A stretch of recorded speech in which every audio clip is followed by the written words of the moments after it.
నేను రానురా. రాన్నయ్యా. నేను రానురా.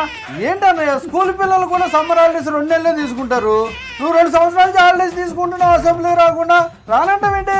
నాకు ప్రతిపక్ష హోదా ఇస్తేనే వస్తా. స్కూల్లో జాయిన్ అవ్వకముందే బ్యాగ్ పుస్తకాలు అడిగినట్టు సరిపడా సీట్లు రాకుండా ప్రతిపక్ష హోదా అడుగుతావేంటన్నా నువ్వు?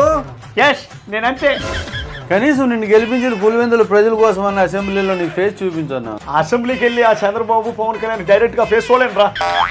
డైరెక్ట్ చూడకపోతే డైపర్ వేసుకుని చూడన్నా, ఎట్లా పోసుకుంటావు కదా. అసెంబ్లీకి వెళ్ళి ప్రతిపక్ష హోదా నాకు ఎందుకు ఇవ్వట్లేదని వాళ్ళు ప్రశ్నించన్నా. ఇప్పుడు నేను వాళ్ళని ప్రశ్నించాను అనుకో, రుషికొండ ప్యాలెస్ మీద కొట్టేసిన డబ్బుల గురించి, కల్తీ మద్యం గురించి, ఇసుక మాఫియా గురించి, గంజాయి గురించి, లడ్డు గురించి, ఈ అన్నిట్లలో దొబ్బేసిన డబ్బుల గురించి వాళ్ళు నన్ను ప్రశ్నిస్తారు. ఇప్పుడు నేను అసెంబ్లీకి పోవడం అవసరమా?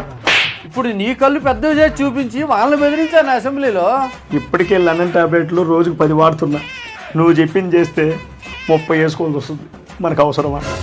ఏపీని వదిలేసి ఆ లోటస్ పాండ్కి వెళ్ళి హాయిగా లండన్ టాబ్లెట్లు వేసుకోకుండా ఎందుకైనా నీకు రాజకీయాలు?